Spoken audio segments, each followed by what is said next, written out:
Hace unos días estaba leyendo un pasaje que lo he leído durante años y que en este tiempo del Espíritu, literalmente, lo volví a releer porque yo tengo muchos versos, no sé si a ustedes les pasa, pero yo tengo muchos versos que los tengo ahí como cliqueados, que no los entiendo. Entonces yo los releo, los vuelvo a leer, los tengo regrabados en mi mente, pero no he logrado entender la complejidad, porque yo me doy cuenta que no es el tiempo todavía. Y uno de los versos que tenía ahí metido, ¿no es cierto?, entre los apuntes era este. Cuando el apóstol Juan, en la epístola, ¿no es cierto?, capítulo 5, primera de Juan, dice lo siguiente. Un hombre que habla mucha revelación. Este hombre está hablando así, pero a otro nivel. No es una cuestión simple. Primera de Juan, capítulo 5, verso 6, en adelante dice: y Jesucristo, dice, fue revelado como el Hijo de Dios por medio de su bautismo en agua y por derramar su sangre en la cruz, dice. Es decir, y aquí entra ya a tratar de explicar lo que él está viendo o lo que ha entendido. Dice, es decir, no mediante agua solamente, sino mediante agua y sangre. Y aquí ahora entra la persona del Espíritu y dice, y el Espíritu, dice, quien es la verdad, lo confirma con su testimonio. Por lo tanto, dice, son tres los testigos. Y los puntea, ¿no es cierto? Dice, el Espíritu, el agua y la sangre. Y dice, y los tres están de acuerdo. ¿Cómo interpretáis eso? Es la gran pregunta que uno se hace. ¿Cómo interpreta eso? Probablemente la gran mayoría han escuchado esta versión, la 60, que dice, este es Jesucristo que vino mediante agua y sangre. No mediante agua solamente, sino mediante agua y sangre. Y el Espíritu es el que da testimonio, porque el Espíritu es la verdad. Porque son tres los que dan testimonio en el cielo. Y mira, el Padre, el Verbo y el Espíritu. Pero en el NTV dice, el agua, la sangre y el Espíritu. Y dice, y estos tres son uno, dice. Y tres son los que dan testimonio en la tierra. Y ahora aquí dice, el Espíritu, el agua y la sangre. Y estos tres concuerdan. Pero cuando uno lee la NTV, ¿no es cierto?, en las dos acepciones habla de el agua, la sangre y el Espíritu. Y dice, lo repito, no mediante agua solamente, sino mediante agua y sangre. Y el Espíritu, quien es la verdad, lo confirma con su testimonio. Por lo tanto, son tres los testigos, dice. El Espíritu, el agua y la sangre. Entonces, me estoy explicando, ¿no? Este es un verso complejo, no es fácil. Pero cuando uno paga su precio, cuando uno está acostumbrado a pagar el precio y le gusta pagar el precio, cuando uno le encuentra sabor a pagar el precio, es como lo que le explicaba, ¿no es cierto?, de Adán. Cuando Dios castiga a Adán y le dice, ¿por qué hiciste esto? Y viene, ¿no es cierto?, la condena para la serpiente, para Eva y finalmente para Adán. La condena a Adán, ¿qué es lo que es? ¿Se dan cuenta que Dios no le mandó lepra ni nada de eso? Sino que la condena para él fue de que ahora no iba a llegar a estirar el brazo y sacar de los árboles. Ahora iba a tener que trabajar. ¿Qué le está apuntando Dios ahí? A ti, Adán, no te gusta pagar el precio. Te gustan las cosas en la mano. Entonces ahora tú vas a salir de aquí. Y allá afuera vas a trabajar duro.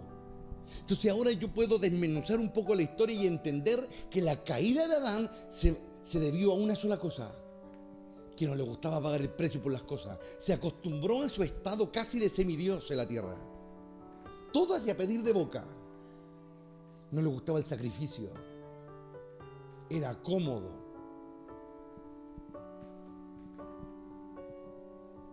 Entonces, uno entiende. Y volvemos al verso. Porque son tres los que dan testimonio, dice.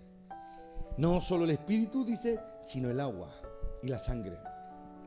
Cuando comenzamos un poco a revisar la vida de Jesús, su testimonio comenzó cuando él, guiado por el Espíritu, se encaminó hacia el Jordán. Había un montón de gente allí oyendo el mensaje de Juan, ¿no es cierto?, de un llamado al arrepentimiento y de bautizarse por arrepentimiento. Y él llega allá, ¿no es cierto? Y todos conocemos la historia esa. Cuando Juan lo ve, Juan le dice, pero yo no puedo bautizarte. Por muchas razones. Creo que básicamente la prioritaria es que él no tenía por qué arrepentirse de nada. Él estaba en comunión con su Padre. Pero Jesús le dice, hagámoslo, le dice, porque es necesario que cumplamos con toda justicia, ¿se acuerdan? Y fue un acto simbólico, porque el bautismo es eso. Por eso el bautismo debe ser hecho en gente adulta. Porque es el acto, es el reconocimiento, lo que el mundo protestante siempre le dice al mundo católico, de que es un acto de reconocimiento de mis culpas. Yo acepto, ¿no es cierto?, que estoy alejado de Dios y conscientemente yo tengo que tomar mi decisión, ¿no es cierto?, autónoma, soberana, si realmente yo quiero servir a Dios. Y el acto es el bautismo. Bautismo significa sumergirse. Es un acto simbólico que significa que yo muero al viejo hombre y nace el nuevo. Pero aquí viene la gran moraleja. ¿Los simbolismos duelen? ¿Cuánta gente de los que están acá conocieron a un montón de gente que fue al famoso paseíto anual, ¿no es cierto?, que se hace en diciembre? El tradicional paseo de fin de año, y ahí buscaban a todos los conscriptos que no se habían bautizado y los preparaban, ¿no es cierto? Le mandaban a hacer la túnica blanca, ¿se acuerdan o no? En algunas partes, como que eran un poco más cayudosas, se preocupaban de que al menos supieran qué era la Biblia y qué era Dios, ¿me entienden? Y que Dios existía y estaba arriba. Y allá, ¿no es cierto?, llegaban al paseo, ¿no es cierto?, y no podían tocar el agua, que era venga, uno podía meterse al agua hasta que se bautizaran, ¿se acuerdan o no? Porque era casi un sacrilegio, iban a romper el vínculo del sagrado bautismo, ¿se acuerdan o no? Estupidez tras estupidez, pero bueno. El tema es que llegaban allá, ¿no es cierto?, y se bautizaban. Ahí ponían, ¿no es cierto?, los que eran más pentecostales, con las guitarritas, todos cantando, ¿no es cierto? Y mientras estaba el pastor, o en el caso de las misiones que son más viejas, ¿no es cierto?, venía el típico misionero. ¿Se acuerdan del misionero ese gringo que no hablaba nada de español? Y que la única vez que tú lo veías, que te hablaba y te dirigía la palabra, era cuando te sumergía en el agua, ¿no? Bueno. Lo tenían ahí como para la piocha, ¿me entiendes? Bueno, la cosa de que se llegaba, se bautizaba, ¿no es cierto? Y después, un alto porcentaje de las personas que experimentaron esa vivencia, al poquito tiempo, 1 año, 2 años, 3 años, y después los veía en la disco, los veía en el mundo, y es tan grande la masa de gente que experimenta el bautismo, que llega ya a dar vergüenza después, ¿no es cierto? Decir, no, es que yo una vez fui a la iglesia, si en la calle ando cualquier cantidad de gente, de que yo estoy alejado, hermano. ¿Han escuchado ese término, no? Una vez uno me dijo en el supermercado, me conoció por la tele, no sé. Hola, le dije, ¿y cómo que has dicho así para atrás? Y yo le dije, ¿vos sos cristiano? Le dije, ¿no? ¿Fuiste una vez a la iglesia? Sí, pastor, lo que pasa es que ahora estoy alejado. Y yo, como soy medio irónico, mi cosa, mire para todos lados. ¿Alejado de quién? Porque estamos cerca, estamos como a medio metro, alejados de quién, le dije yo. No, usted me entiende, pastor, ya que yo no fui a la iglesia, lo que pasa es que fui, entiende. Pero es que vos sos penca, pues le dije, vos nunca conociste a Dios, pues le dije yo. Sí que uno se tiene que alejar, le dije yo. O puede experimentar el alejamiento cuando estuvo cerca de alguien, pues le dije yo. Pero vos jamás conociste a Dios, pues le dije yo. A vos te llevaron seguramente a alguna parte, te metieron ahí al agua y te tuvieron un rato entretenido en la iglesia, pero vos no conociste a Dios, le dije yo. Vos sos tan penca como los que nunca niegan, le dije yo. No, si yo sabía que usted me iba a decir eso, me dijo.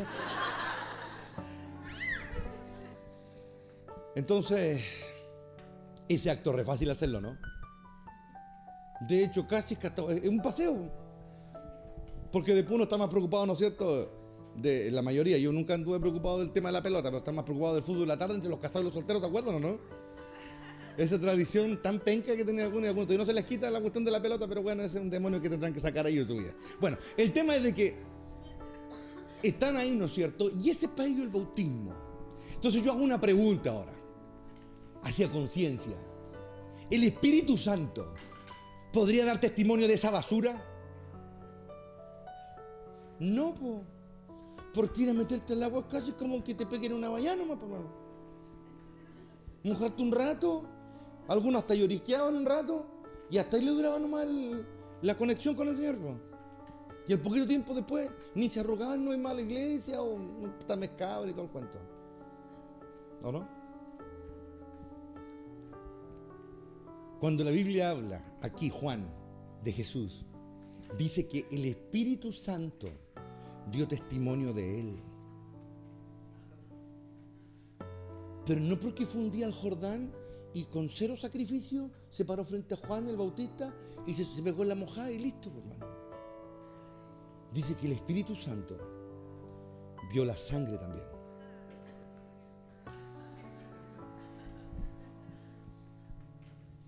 Y dice que el Espíritu Santo, para dar testimonio del Hijo, no solamente por el agua, dice. En otras palabras y en buen chileno, para los que todavía no cachan, no solamente porque un día fueron a un paseíto y se sumergieron porque los pseudo convencieron, ¿me entiendes? No es por eso. El proceso del testimonio, de la testificación del Espíritu, es cuando ese mismo Jesús decidió dar su sangre. Es decir, cuando ya no fue un paseíto de domingo, ¿me entienden? Sino que cuando fue su sufrimiento, cuando Él decidió morir, cuando Él decidió dar su vida, cuando Él decidió poner la espalda para los latigazos, cuando decidió poner la cabeza para la corona de espinas, cuando lo golpeaban y lo feteaban y desfiguraban su rostro, ahí recién vino el Espíritu Santo y tomó en consideración su bautismo en el agua y tomó su sangre y dijo: yo doy testimonio de Él. Porque no solo fue un día emocionado bautizarse un día domingo ahí al pasadito de la iglesia, sino que cuando puso su espalda para los golpes, cuando sus carnes se desgarraban, ahí dice el Espíritu: yo doy testimonio de Él. No antes, no por agua solamente, sino por el agua y la sangre. Ahí recién apareció el otro anciano. Lo vio a nuestro rey golpeado, sus carnes hecho tiras llevando la cruz, y él lo miró de cerca y él dio el testimonio más grande que el Hijo podía recibir. Y ese testimonio le dio tanta autoridad al Hijo que su enemigo mortal, al verlo luego, se inclinaba ante él, porque el Espíritu Santo dio testimonio de su sacrificio. No solo se emocionó por meterse el agua un día, como muchos lo hacen, sino que cuando llegó el momento de pagar el precio, lo hizo. Y como dice el profeta, no escondió su rostro de los golpes, ni los escupitajos, fue digno. ¿Cuánta gente le ha dado la espalda a Dios? De la que estuvo incluso aquí mismo. Porque la cosa se puso difícil, se puso dura. Bueno, algún día ese gran testimonio no lo van a tener, porque le dieron la espalda a la verdad, le dieron la espalda a la cruz. Aquí en el mundo hay gente que le ha dado la espalda a la cruz. Les gusta la parte del agua nomás, esa que no duele, esa que no rompe las carnes, esa que no cae al suelo desmayado de dolor, esa que no te deja clavado en una cruz. Por eso Pablo decía: yo estoy juntamente crucificado con Él, y voy a morir con Él y voy a resucitar con Él. Pablo entendió la esencia, entendió lo vertebral del reino, entendió que no es así nomás por encimita, entendió que hay que dar la vida por este tema.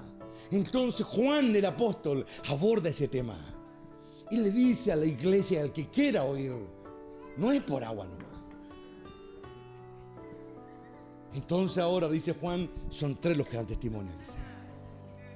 El agua, es la sangre, todo el dolor que vivió. Y el Espíritu Santo dice: y ahora yo, dice, yo entro en esto. Ahora yo entro en la vida del Hijo. Ahora yo doy testimonio de Él. Digo que es digno. Que el Espíritu Santo venga y escudriñe el corazón del Hijo y diga: yo digo que Él es leal.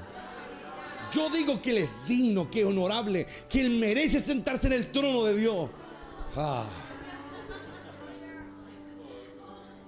Ahí está la esencia que tenemos que alcanzar nosotros. Y aquellos que me ven, aquellos pocos que les interese esto. Porque habrá gente que siempre amará las liviandades. Pero aquí estoy hablando para el que quiere conocer de verdad a Dios. Y a través de la historia, cuando uno ve a los grandes y verdaderos siervos de Dios que pagaron un precio alto por servir a Dios, el Espíritu da testimonio de ellos. Porque no fue solamente por agua, no fue solamente la parte linda, ¿me entienden? No fue el paseo del domingo nomás, sino que fue un calvario donde Él derramó su sangre para salvar a los que más podía, para salvar a sus amigos, para salvar a los que no podían salir, para romper las cadenas que otros no podían. Él fue y dio la vida. Él sabía que la única manera de lograrlo era que el Espíritu Santo diera testimonio de Él. Y Él estuvo dispuesto a ser honorable. ¿O no? Es lo mismo que vemos en cada siervo de Dios. Por eso Dios nos pasa por las pruebas. Por eso Dios permite que en ese momento ya no dé más. Por eso Dios permite que en un momento David ya no dé más. Cuando ellos cuentan de sus sufrimientos. Cuando David habla de los valles de sombra y muerte. Cuando David habla que quieren destruirlo. Él escribe salmos que lo llaman hasta mesiánicos. No, eran los salmos de él, era su vida. Era lo que Dios estaba haciendo en él para convertirlo en quién iba a ser. Porque ese es el prototipo, ese es el ejemplo. Cristo recorrió el camino más excelente que nadie pudo recorrer. Pero Él hizo en forma magnánima lo que otros hicieron probablemente bien o solamente bien, pero Él lo hizo de manera perfecta. Entonces ahora yo les pregunto, ¿qué testimonio quieren?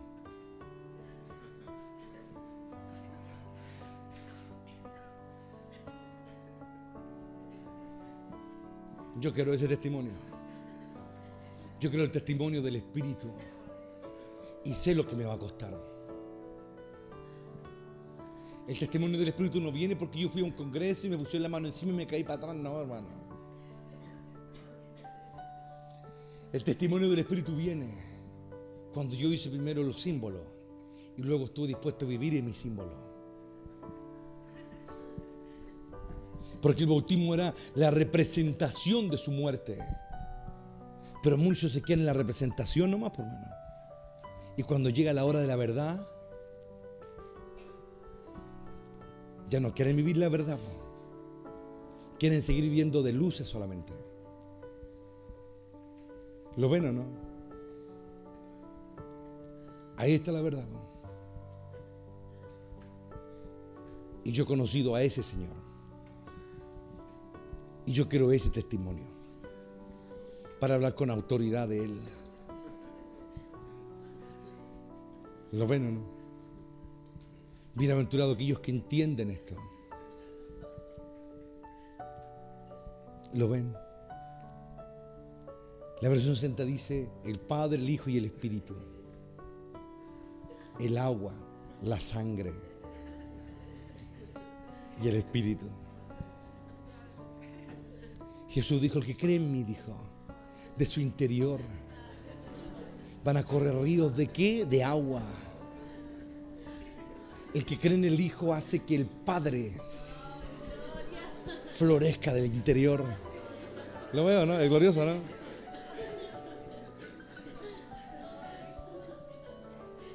El Padre es ese río de agua viva. El bautismo es no es un llamado a sumergirnos en Él. Cuando Dios llamó al profeta Ezequiel, le dijo, métete a este río. Le estaba diciendo, métete en mí. Yo soy esta agua viva. Esa es la gloria de Dios. Ese es el anhelo de Dios. Dichoso el alma que quiere entender a Dios. Dichosa el alma que quiere conocer a su Dios. Dichosa el alma que quiere deleitarse en su Dios. No que anda buscando el hedonismo, lo que lo hace feliz, lo hace sentirse bien. Porque muchas veces lo que será tu bien te hará sufrir. Porque el mejor bien, lo que catapultó a Cristo fue la cruz. Se habla antes y después de Cristo en la historia. Pero para Él fue antes y después de la cruz. El que era antes era tan distinto al que fue después. Existe un antes y después de la cruz. Y no digo que no vaya a ser duro. Y no digo que no vaya a sentir uno miedo.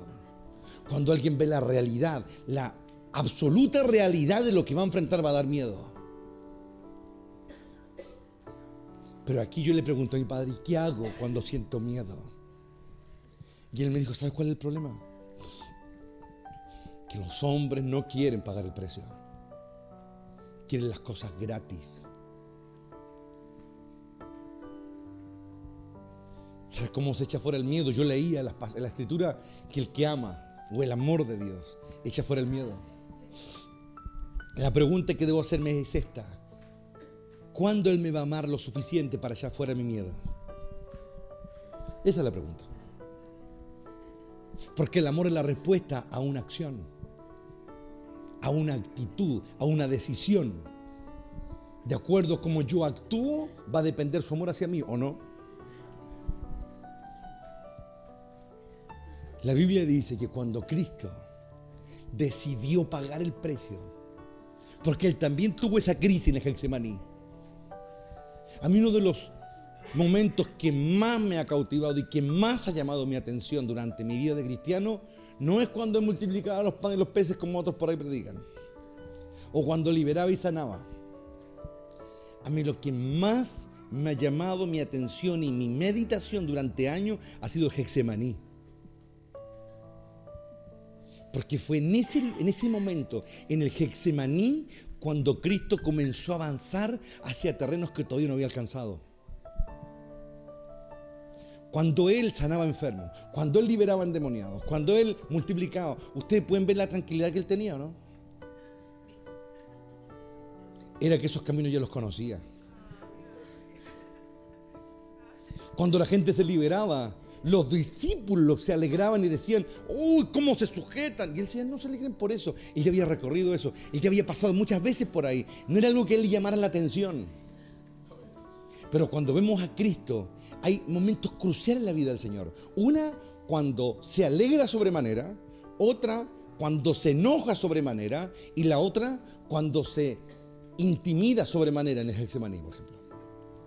Cuando Él se alegró sobremanera, algo que no hacía todos los días, fue cuando los niños empezaron a venir a Él. Y el resto que están ahí no entienden, porque de hecho quieren sacar a los niños, ¿se recuerdan? Pero Él dice, no lo hagan, dice, es como que Él está tan emocionado, Él está tan contento, dice, no lo hagan, dice, porque a mi Padre, y Él comienza a hablar de un camino que está dando los primeros pasos en ese momento, la alegría de experimentar algo nuevo. Y Él dice, no lo hagan, dice, porque a mi Padre le plació esconder esto de los grandes. Y comienza a hablar, aunque Él sabe que quizá nadie le entiende, pero lo dice igual. Y toma su vestido y comienza a dar vuelta. Y Él comienza a celebrar, está recorriendo un camino que no ha recorrido antes. Y uno puede ver la alegría en Él. Probablemente una alegría que los apóstoles entenderían muchos años después, probablemente. Pero Él está tan contento cuando Él entra al templo y se enoja. Recorrió un camino que no había recorrido antes. El celo lo consumió. Y cuando está en el Getsemaní, sintió miedo. Un miedo que nunca había sentido antes. Él no estaba acostumbrado a sentir miedo de nada ni de nadie. Pero él sintió miedo. Y cuando uno enfrenta lo que no ha enfrentado antes y lo supera, y decide, como Él decidió en el Getsemaní, Padre, no mi voluntad sino la tuya, entonces el amor de Él viene sobre su Hijo. Y Él envía a sus ángeles y lo atienden ahí en el Getsemaní y lo fortalecen. Cuando yo tomo la decisión correcta, cuando yo digo en medio de mi aflicción, Padre, no mi voluntad, sino la tuya, entonces Él me comienza a amar más. Y su amor viene sobre mí, ¡pah!, echa fuera el miedo. Esa es la razón, esa es la forma de ser libre. No esa religiosa que te ponga la mano encima y te eche un poco de aceite para que te liberes. No es así. De hecho, Jesús nunca usó aceite. Él solo entraba y miraba nomás. ¿O no?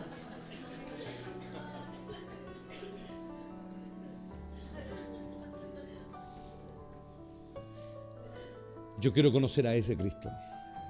Yo quiero que Cristo dé testimonio.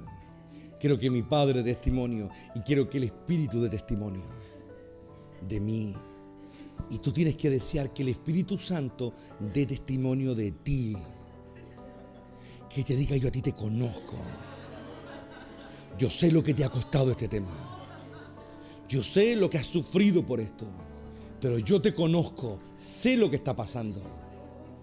Del Espíritu Santo uno no puede escaparse.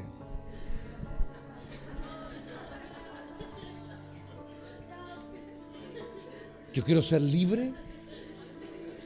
Necesito la aprobación del Espíritu Santo. ¿Y cómo Él va a dar testimonio de mí? Cuando yo esté dispuesto a hacer el simbolismo y después a vivir mi símbolo.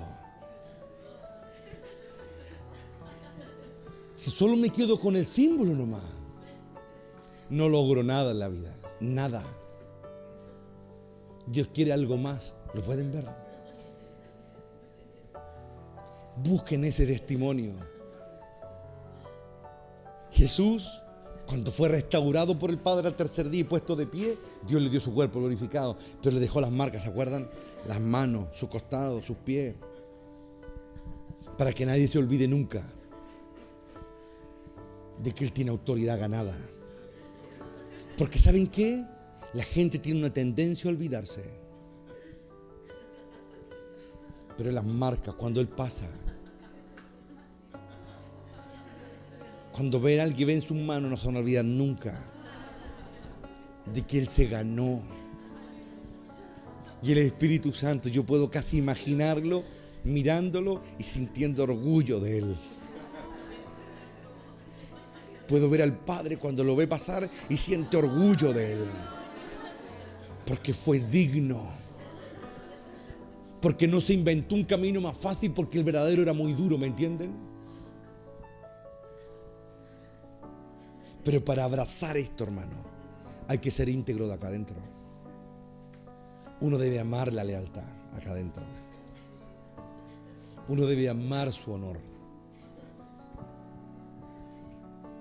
Por eso Dios trabaja tanto en el carácter. Y por eso el Padre nos ayuda con su Espíritu a que echemos fuera el miedo, el temor, las envidias, los celos, los pleitos y todo lo que nace de la carne. ¿Para qué? Para que nuestro corazón esté preparado para retener la verdad. ¿Saben cuál es uno de los problemas de la cristiandad? El emocionalismo.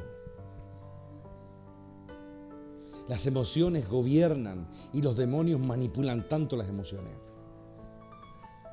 Pero Dios nos ha llamado a ser libres, a ser verdaderamente libres. Y esa libertad es la que tenemos que buscar. Yo le hablo a gente de afuera. Probablemente el que me está escuchando probablemente no sabe nada de Biblia. Pero Dios no necesita que conozca la Biblia para conocerlo a Él. ¿O no? La Biblia es un proceso posterior a ese encuentro. Cuando yo lo encuentro, comienzo a tener hambre de conocerlo. Y voy a las Escrituras y comienzo a buscar en ellas más y más de Él. Pero yo debo encontrarlo a Él primero. Debo sentir cómo Él se acerca cuando estoy tratando de encontrarlo. Y eso me va a impulsar. No solamente por agua, sino por sangre. Y ahora son los tres los que dan testimonio. Por eso Jesús dijo: yo no recibo testimonio de ningún hombre. Mi Padre es el que da testimonio de mí. Y daba testimonio porque cuando alguien oía con fe a Jesús, de su interior fluían ríos de agua viva. Era la promesa del Padre bendito. Yo alabo al Dios del cielo. Y creo que bajo su sombra estoy seguro. Creo que sus alas pueden extenderse y proteger a quien quiera ser protegido. Creo que tan solo con la fe yo puedo alcanzar a tocar sus vestiduras. Creo que cualquier hombre, cualquier mujer, tan solo por medio de la fe puede alcanzar a tocarlo y encontrarlo a Él, que es digno de gloria y honor. Si los que están alrededor de él no lo alaban por las puras, hermano, lo alaban porque ven su magnificencia, sienten la majestad de su honor. Sienten el poderío de la verdad que sale de su boca. Lo contemplan y no se cansan de admirar a este gran Dios, hacedor de proezas, hacedor de maravillas.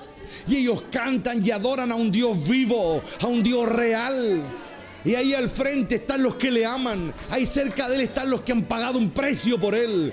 Ahí al frente de él tiene a dos que los convirtió en olivos y están frente a él. Joramai Sabaya Koba Kiarabasaya Nai, en la gloria del Eterno. Son tres los que dan testimonio, sí, siempre serán tres. Joramai Sabaya Kiarabasaya, en la gloria de Dios. ¿Lo pueden ver?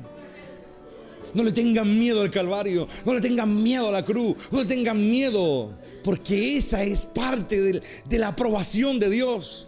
Ese es parte del sello del Espíritu Santo. Si resistimos dignos y firmes, después de haber acabado todo, dice Pablo en la carta a los Efesios, podemos seguir firmes. Firmes. Para eso nos llamó.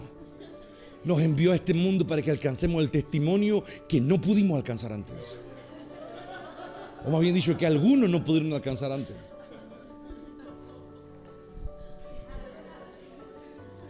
Se nota tanto cuando llega uno que ya tiene el testimonio en la tierra, hermano. Es como los profetas, celosos de Dios. Pero se nota cuando llegan otros que vienen aquí a decidir su destino final, que están ahí entre tira y encoge. Pero han habido otros, hermano, que han ardido del día que nacieron.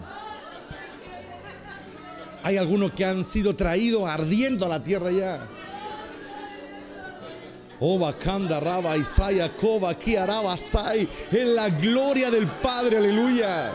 Es la verdad que rompe las ataduras. Es la verdad la que liberta las almas. Es la verdad en esa cruz. Sí, en esa cruz fue donde Él alcanzó el testimonio. Él se ganó la cruz del Rey de Reyes cuando aceptó ese sacrificio. Cuando aceptó su sacrificio. Cuando aceptó su dolor. Cuando decidió no huir, sino que enfrentar y cumplir con el propósito. A pesar de cómo el diablo lo basureaba, cómo el diablo trataba de hundirlo. Si alguien cae, porque el diablo estuvo presionando, hermano.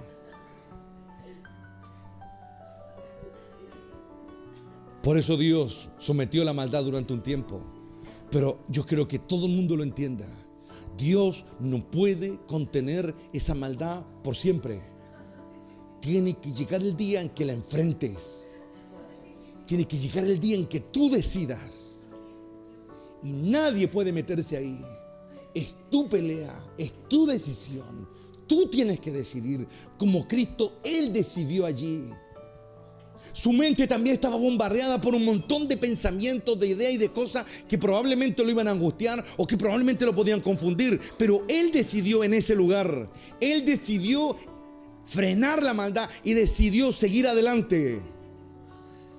Él decidió quedarse solo.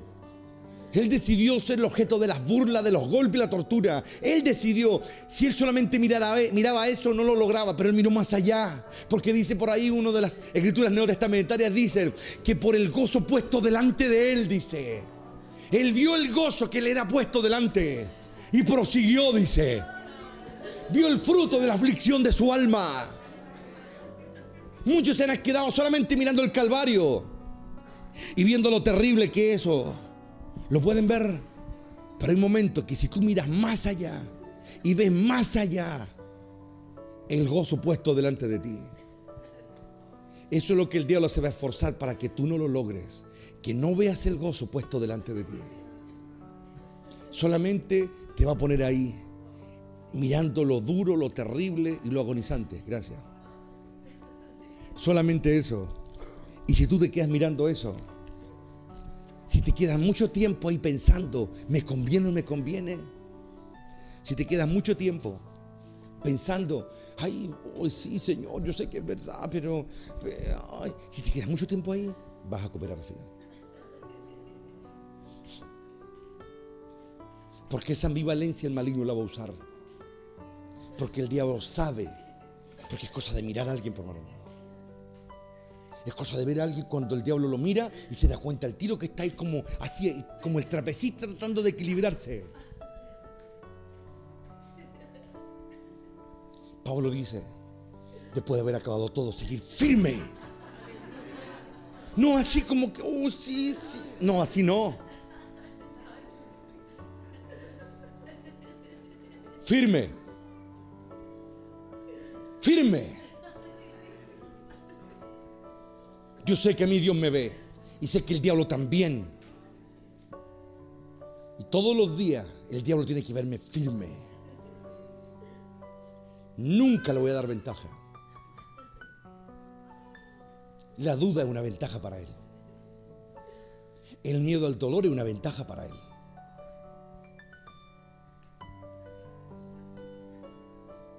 Dios a todos les va a dar una oportunidad para que suban y luchen por su libertad. Pero todos tendrán que decidir. Decide bien. Agárrate de él porque tiene fuerzas infinitas. La historia de la Biblia es eso, una historia de hombres que tuvieron que decidir entre enfrentar sus dudas, sus miedos y sus temores y hacer la voluntad de Dios o sucumbir. Cuando los miedos, las dudas y los temores me golpean más fuerte de lo que puedo resistir, comienzo yo a probar a Dios. Y con un momento Dios habla de Israel y le dice a Moisés: ya me han tentado 10 veces, le dice. Porque Dios por un lado les proveía, los salvó, los restauró, les dio un nombre, les dio libertad. Pero a pesar de eso, a pesar de todo lo que Dios hizo, igual le dio la espalda, ¿o no? Yo les digo a ustedes, me lo digo a mí mismo y lo digo a la gente de afuera que quiere escucharme: no somos tan distintos de esos hombres.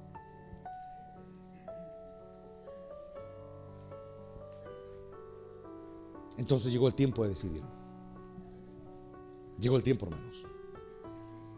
Si tú andas con ambigüedades, tu ambigüedad te va a alcanzar. Y no estoy hablando de tu comportamiento, estoy hablando de algo más profundo, de tu corazón. Si aquí adentro tienes ambigüedades, no sé qué más puede hacer Dios por ti. Menos yo, que soy un simple hombre. Porque el Espíritu Santo olfatea la ambigüedad. Jesús, es verdad, tuvo un momento en que su mente quedó muy bloqueada, probablemente su corazón afligido, pero fue un instante nomás, por hermano. Fue un instante nomás, fue un par de horas nomás. Y después, ¿cómo fue su vida? Cuando nosotros pasamos mucho tiempo ahí masticando algo y no lo tragamos, y ese es el problema de la iglesia, como una vez lo dije hace años atrás, que trafica con verdades que no conoce, habla de cosas que ni entiende. ¿Lo ven? Ahora llegó el tiempo de conocer ese precio y de querer pagarlo. No que tengo que pagar un precio, no, porque ese tengo me suena todavía que me lo está imponiendo el medio o me lo está imponiendo una autoridad. Es distinto decir tengo que pagar un precio a decir voy a pagar un precio.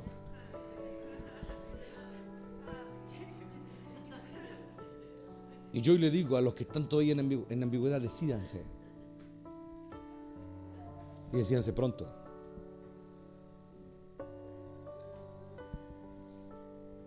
Yo recuerdo 2 o 3 veces en todos 2 años, más o menos, Dios me ha mandado a decir: el que quiera ir que se vaya, ¿sí o no? Y se va en paz. Ahora saben por qué Dios lo decía, ¿no? Cuando vean lo que viene sobre esta ciudad, van a entender a cabalidad lo que Él quería decir.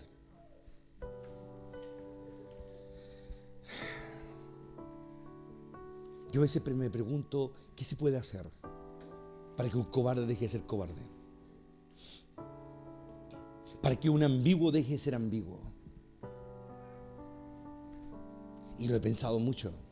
He meditado mucho, pero mucho en este concepto. Porque un buen maestro forma a un cobarde en un valiente. Y le he preguntado a mi padre, y creo que la única imagen está en los héroes, encabezados por Cristo.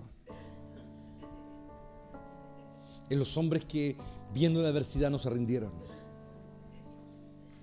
Y cuando yo anhelo estar al lado de esos hombres. Rahab fue valiente, ¿o no? Ella estaba en una ciudad que parecía impugnable. Los de Jericó eran los que a la vista de los hombres tenían todas las de ganar. Una ciudad que podía soportar años de asedio. Literalmente podía matar de hambre a sus asediantes. Tenía pozos internos de aguas, manantiales, tenía comida que hasta el día de hoy se han encontrado. La arqueología hasta el día de hoy ha descubierto ahí sacos y sacos de trigo ya petrificados ya en Jericó. Es decir, tenían comida y para resistir y todo, pero ella fue valiente. Muchos dicen, es que ella se fue como por... No, ella tomó una decisión muy difícil. Porque todo lo humano, todo lo terreno le decía que era imposible que tomara la ciudad. Pero ella creyó. Ella creyó que el Dios de los israelitas. Ella ni siquiera ponía la esperanza en Israel, sino que ella le habló del Dios de los hebreos. Oh, Ramaisa, Kiaraisa. Ella estando lejos, no solamente quería ser parte de otra nación que probablemente era la invasora. El pueblo que invadía, los hebreos, no tenían ni siquiera una tierra propia. Venían de ser esclavos hace unos años atrás. No tenían ni siquiera un ejército bien constituido. Más estaban compuestos por niños, por mujeres, llevaban sus cosas, eran nómades. Es decir, no tenían ninguna oportunidad. Pero ella quedó cautiva por el Dios de los hebreos. Quería conocer al Dios de los hebreos. Y esa hambre la llevó a tomar una decisión. Dejar su tierra, su casa, su parentela, su nacionalidad e irse a otro pueblo. Uno que ni siquiera tenían ciudades, ni siquiera tenían tierras, que tenían una alta, pero muy alta probabilidad de ser vencidos. Dios por algo la escogió, ¿no? Por algo la providencia permite que dos espías lleguen, la encuentren, vayan a la casa de ella, de tantos hogares que podían haber ido, entraron y Dios creó el vínculo para que ella saliera. ¿O no? Jesús no estaba bromeando cuando dijo, el reino de los cielos sufre violencia. Una versión dice son los violentos, otra dice son los valientes, los que se quedan con Él. ¿O no? Ahí estamos. Entonces, ¿qué testimonio quieren? ¿Cuál buscan? ¿El de los hombres? ¿El beneplácito de la gente? ¿El de la religión? ¿El de tu jefe en tu trabajo? ¿Ese beneplácito que buscas? ¿Estar bien con él? Allá tú. Pero yo sé lo que quiero. Bienaventurado el varón que no tuvo un consejo de malos, ni en silla de escarnecedores se ha sentado, sino que en la ley de Jehová está su delicia, y en ella medita de día y de noche. Será como un árbol plantado junto a corrientes de aguas, que su hoja no cae y permanece para siempre. Desde que yo soy cristiano, nunca me he sentado a la mesa de los publicanos. Nunca. Y no porque me crea superior ni mucho menos. No, es porque no cuajo con ellos. Es así de simple. No por querer demostrarle a alguien que espiritual que soy, me importa un cuesco lo que la gente piense de mí. Y creo que lo he dejado más que claro en estos años. Era algo mío. Mío. Yo no podía sentarme a la mesa con incircuncisos, con gente que habla cualquier estupidez y a mí no me entra.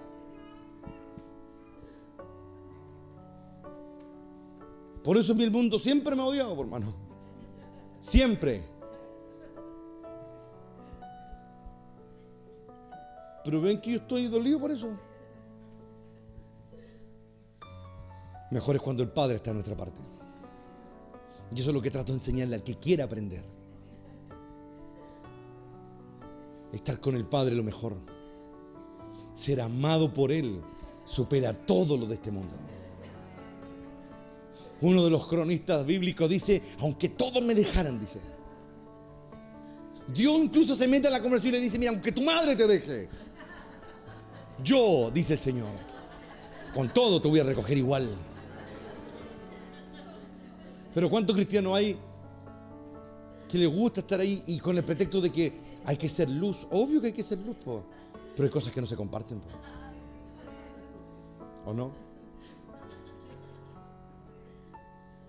Para mí la mesa es sagrada. Es más que simple un acto simple de alimentarme. Es sagrado. Porque en la mesa hay coinonía. Lo bueno, ¿no? Pero estas son cosas que se entienden cuando yo ando en el Espíritu.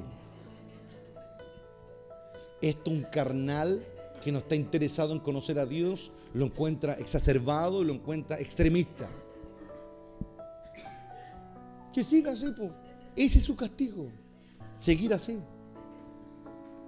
Seguir pensando que la está haciendo de oro. Que siga así. Que para mí ojalá que no cambie. Que siga así. Si es su defensa, que siga así. Porque yo voy a pedir una sola cosa a Dios, pero el último día nomás. Porque yo se lo dije. Y si hay una frase que voy a repetir mucho los años que vienen, va a ser esa: yo te lo dije. Yo te lo dije. Pero ya después, y como yo no tengo lazos emocionales, no me mato con nada ni con nadie, solo con mi padre, el que no me puede muñequear a mí en ese lado. Busca tu libertad para que no te muñequen. Porque aquí hay algunos que estamos pero a punto de tropezar por los sentimientos, ¿o no? Así, pero así han estado ahí, así, a punto de caerse. Por los sentimientos, ¿o no?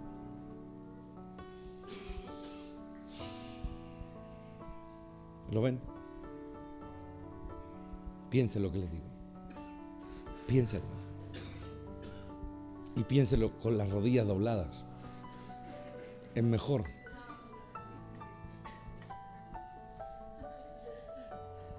Piénsenlo con las rodillas dobladas. Si quieren que el mundo los ame, bien, allá ustedes. Pero está escrito que el que se constituye amigo del mundo se constituye enemigo de Dios. Pero ¿cómo un carnal va a entender eso? Si la clave para no tener comunión con el mundo es tener comunión con Dios, ¿no? ¿O no? Si tú a un carnal le prohíbes o le exiges que no tenga comunión con el mundo y no tiene comunión con Dios, colapsa, ¿no? Porque siente un tremendo vacío que no lo puede llenar con nada. ¿Lo ven o no? Entonces se vuelve a cumplir muchos llamados, pocos escogidos. Piénsenlo bien. Piénsenlo bien. No juzguen a otros, porque el juicio que viene de arriba basta y sobra. Pero piensen lo que les digo. Dichoso el que ama y el que anhela y el que desea. Dichoso aquel que tiene los ojos abiertos y puede contemplar y se decide por Dios. ¿Lo ven? Cuidado con los puntos de presión. El diablo sabe dónde presionar. A través de un sentimiento, a través de un trabajo, el dinero, el miedo. Él sabe dónde presionar. Se nota tanto cuando alguien está vivo, hermano. Se nota tanto. Cuando se congregó el ejército del rey David, el cronista que estaba ahí y que se dedicó a transcribir lo que pasaba, cuando él veía llegar los destacamentos, no eran tipos comunes y corrientes. Hubo todo un batallón que venía de una de las tribus, que cuando el cronista los ve, dice, tienen rostros de leones, dice. Todos.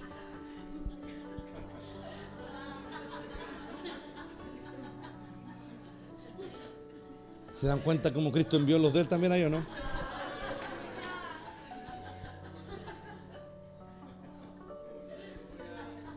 Tienen algo distintivo. ¿Lo ven o no? Entiendan lo que les digo. No solo escuchen, entiendan. El entendimiento trae fortaleza. Trae libertad. ¿Lo ven? Dios ha sido grande en misericordia. y extiende el tiempo de la gracia. Y lo sigue extendiendo.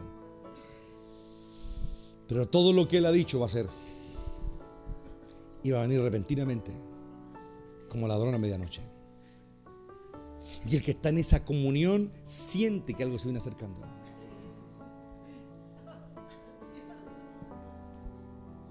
Esta es la locura de la que hablaba Pablo. La locura que el hombre común o carnal o humano no entiende. Pero cuando tú comienzas a adiestrar tu corazón y tu espíritu, entiende lo que vives. Debes entender lo que experimentas en todo orden de cosas. Hay gente que vive situaciones en su vida naturales y no puede entender lo que está pasando. No toma conciencia. Es como cuando uno va manejando y de pronto se comió un cebo al paso o se lo comió otro y ¡pum! Y quedan a punto de chocar.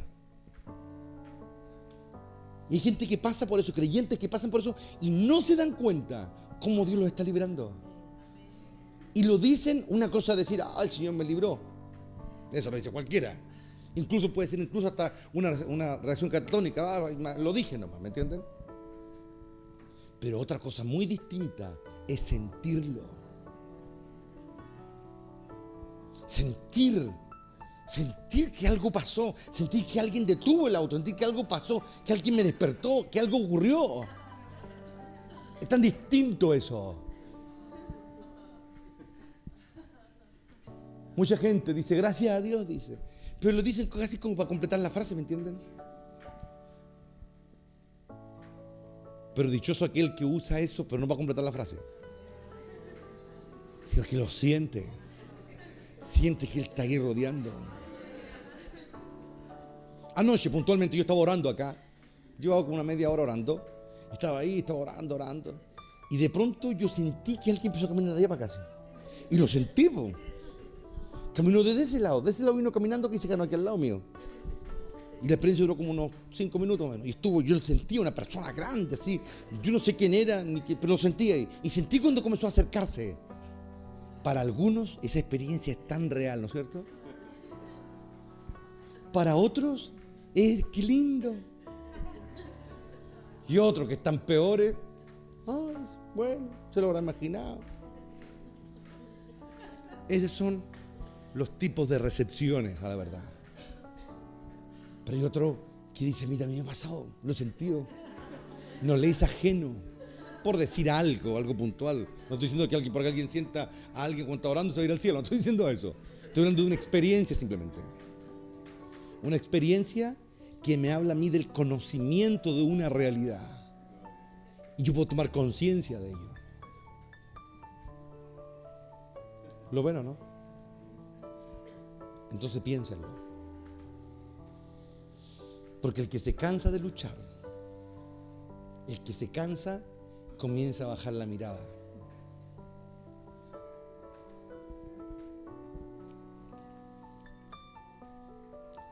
Y es mejor bajarse del buque no destrozado, ni corrompido. Mejor bajarse con la frente en alto. Al menos creo yo eso puede tener un atenuante al futuro. Pero bajarse ya todo corrompido ya, despotricando de todo, tiene menos oportunidad al futuro. ¿Me entiendes lo que estoy diciendo, no? Es mejor bajarse con la frente en alto y digno. Probablemente el Señor al final tome en cuenta eso también.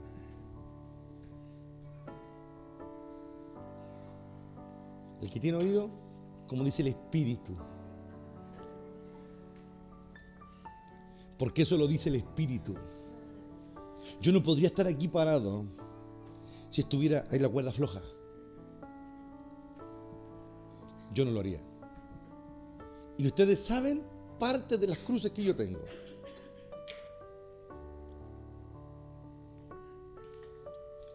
Pero aquí no hay cuerda floja.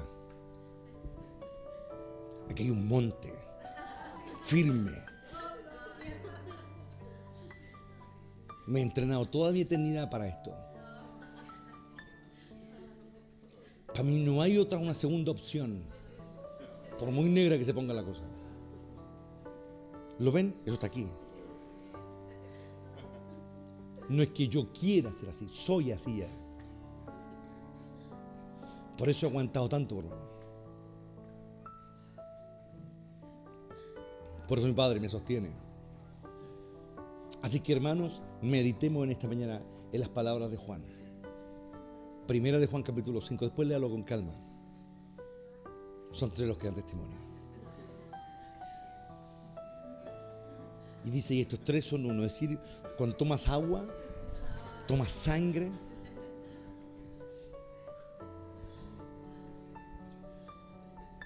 ¿Lo ven? Aleluya, hay tanta cosa, hermano. Uno puede seguir abriendo y abriendo y abriendo. Hay tantas cosas que Dios ha hecho a través de la historia que nosotros las miramos tan absortos desde nuestra oscuridad ignorante absoluta. Y de pronto, en un momento de la historia, tenemos un atisbo así como de percepción un poco más allá de lo esperado. Y nos damos cuenta de que no fue por las puras que Dios le dijo a Moisés, toca las aguas del río y que se hagan agua y sangre. Y así voy a castigar a Egipto. Lo que más le dolió a los egipcios fue eso. El agua mezclada con sangre.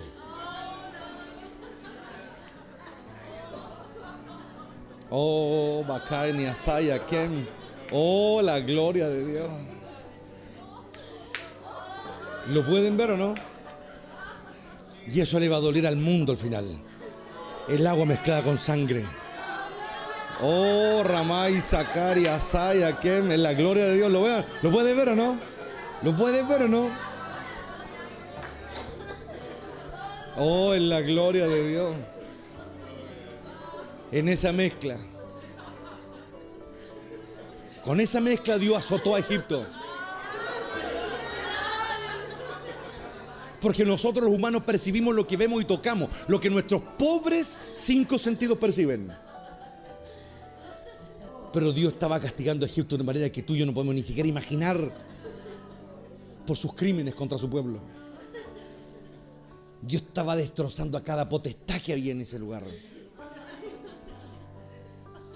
Dios estaba destruyendo a manera que ni te imaginas cuando ocurrían las plagas.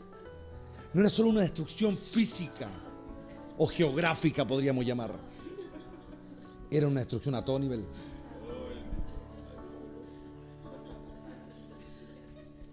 ¿Sabe cuál es la dicha de los creyentes, de los verdaderos? Que vive las Escrituras. Las sienten. Para otros, lamentablemente, es casi como verle historietas de Marvel, historietas, leyendas, ¿me entienden? Pero para los que creemos, aquí y en cualquier parte del mundo, son una verdad tangible. Una verdad que está ahí latente, poderosa. Entonces, ¿cuál testimonio quieren? ¿Agua solamente? No. El testimonio del Espíritu no viene sobre el agua solamente. Viene sobre el agua y la sangre. Levanté mi mano y dije, voy a seguirte. Y seguí hasta morir. Solo allí viene el sello que provee el Espíritu Santo. Entonces, cuando te toque sangrar, porque ya hiciste la primera parte, la del bautismo en agua, cuando toque sangrar por tu fe, por tu misión, recuerda que te estás ganando el testimonio. El testimonio del Espíritu Santo, que es el sello real más grande que existe. Oh, Ramay, Saki, Araba, Asai, en la gloria de Dios. Aleluya. Dichoso aquel que lo entiende y que quiere ese sello, que anhela ese sello. No te olvides de lo que hoy Dios te ha compartido. Agua y sangre. Padre e Hijo. Juntos. Siendo uno. Oh, Ramay, Sakiara, Basai. Y ahora yo entiendo por qué Dios necesitaba un testigo a los pies de la cruz. El que habla de esto, el que escribe esto, el único testigo ahí que estuvo a los pies de la cruz y vio cuando el Rey de Reyes dio su sangre completamente. Y vio cuando el soldado romano le ensarta la lanza. Y vio cómo salía agua. Agua. Oh, Ramay, Sakiara y Sabá. Oh, en aquella cruz se cumplían las palabras que el Señor le había dado a Felipe. El Padre y yo uno somos. El que me ha visto a mí, lo ha visto a Él. El que me ha visto fluir a mí, lo verá fluir a Él. Oh, Ramay, Sakari, Basai, en la gloria. En la gloria de Dios. Lo pueden ver, están ahí en ese momento. Están ahí a los pies de la cruz al lado de Juan, viendo cómo cae el agua y la sangre. Lo ven cómo está ahí. Ese es el testimonio. Eso es lo que el Espíritu Santo sella. Eso es lo que Él aprueba cuando sale agua y sangre.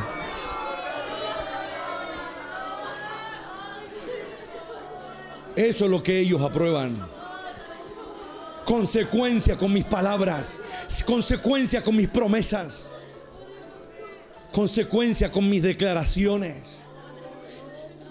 Jesús probó que lo que Él decía era verdad. Y estuvo dispuesto. Y Él lo había declarado ya. Cuando me vean en la cruz, dijo, creerán. Porque el mundo les pedía una señal. Y Él le dijo, no les será dada señal, sino la del profeta Jonás.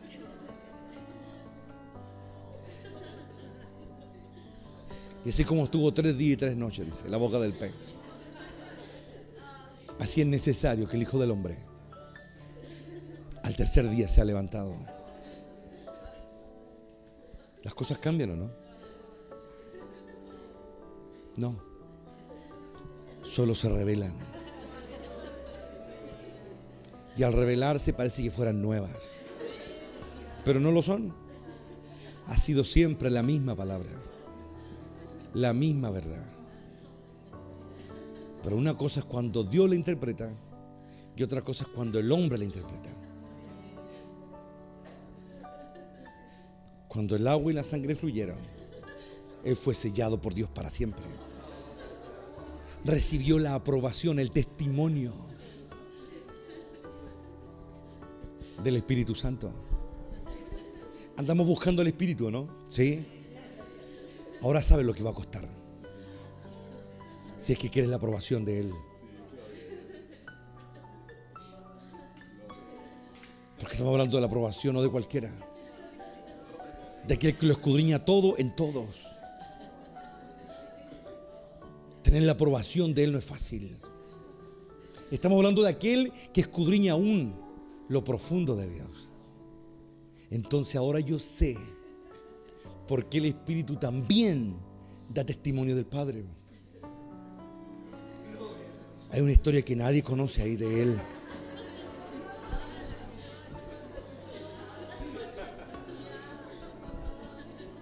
Pero si el Hijo estuvo dispuesto a vivir lo que vivió para hacer la voluntad del Altísimo, imagínate lo que Él estuvo dispuesto a hacer. Algo que está probablemente en el conocimiento de muy pocos en el cielo. ¿Lo ven? Piensen lo que les digo. Pero con las rodillas dobladas. Porque el entendimiento se aclara cuando yo estoy humillado ante Dios. Si pienso y no estoy humillado ante Dios, no entiendo nada. Si pienso y estoy afanado por las cosas de la vida, por traer la plata a la casa, por comprar esto o por hacer aquello, y embelecido en todas las cosas que pueden absorber y comer mi tiempo, así no voy a entender nada. Absolutamente nada. Recuerde lo que Dios hoy día le está tratando de explicar. Y los que están tomando en serio esto, ahí está. Yo ahora tomo la actitud que el Padre me enseñó hace años atrás, que me costó tanto asumirla. Tú solo tira la palabra, me dijo. Los que son míos, aquí y afuera la van a oír.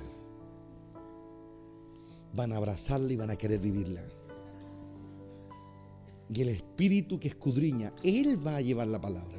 Él va a escudriñar cada corazón y va a ver si realmente le interesa. Me costó, hermano, les prometo que me costó. Porque yo amo mucho a Dios.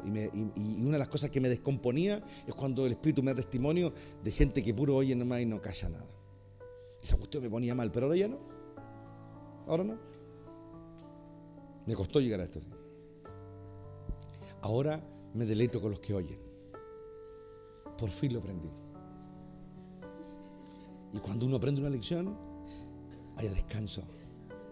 En el área que sea. Cuando uno aprende una lección de Dios, encuentra el descanso. Mientras no lo encuentre, sigue sufriendo. Que el Padre nos ilumine y que no se canse de iluminarnos. Que cuando abunde la maldad, Él decida seguir buscando en medio de la oscuridad. Que venga el reino y se haga su voluntad en la tierra. Y que estas palabras sean de ayuda para ti. Y no para que te condenes más todavía, sino que sean de ayuda. Esto va a depender única y exclusivamente de tu decisión. De tu decisión. Sé esforzado y valiente. Eso es crucial. En esos días que te sientas derrotado, levanta la cabeza. Sal de ese estado de opresión. Porque una cosa es estar con problemas y oprimidos, y otra cosa es estar con problemas pero victoriosos. El que está oprimido y con problemas, los problemas terminan destruyéndolo. El que está oprimido pero inspirado, el problema se convierte en una oportunidad. Y si hay algo que nuestro Padre hace mejor que cualquiera, es inspirar. Él alienta. Pero aquel que está queriendo amar lo que Él ama, que está queriendo valorar lo que Él valora, que está buscando lo que Él busca, a ese la inspiración le llega. Y Dios lo convierte en alguien que vive. O lo que la Biblia llama comúnmente un ser viviente. Pero el término muy simple es eso: uno que vive. Súper simple. Dios da su aliento para convertir al hombre en alguien que vive. Simplemente eso. Que este día sea un buen día. Y que en este día nos gocemos. Que este día nos deleitemos. Y medita en estas palabras. Por favor, medítalas. Porque no es fácil traerlas. Medita en ellas. Tome la mano de alguien por ahí al lado.